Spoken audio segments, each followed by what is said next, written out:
Morao sam da si serem, jebemo mater.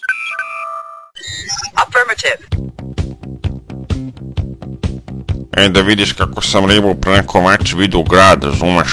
Suknja, bataci viru, pa dekolte, razumeš? Ja ti nju gledam, dobro plače, razumeš? Ti ti ona meni. Šta smrdiš tu raspadati? Me se stvarno, razumeš? Šta pa sad da radim s takom ribom, jel? Ali uvatiš je, pa je jebeš u glavu. A šta ako nema glavu? Pa ako nema glavu, onda je kukaš u guzicu. Kako bre? Pa sa patku. Šta? Aha. Čoveče. Nema šanse. Ja ti pričam, a ti mi ne veruješ uopšte. Jebemo mater. Aj sad da vozim ova kola.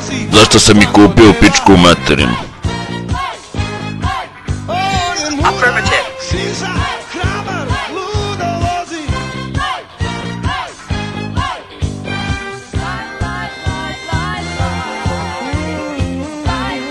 I tako ti kažem, kad budeš sljedeći put teo da jebeš ribu, a primetiš da ona nema glavu, slobodno me zovni, ja sam ti drug, uvek ću te posavjetiti. Jeste, di da te nađem?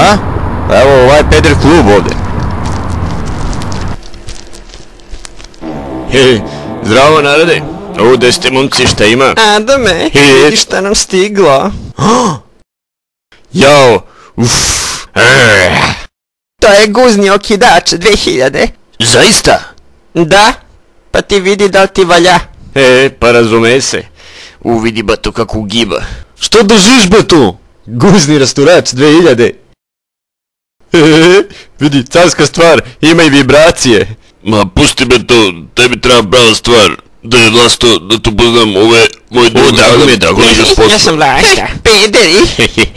Mora kupim ovaj guzni rasturač, jebem mu mater. Makar dao zadnju paru.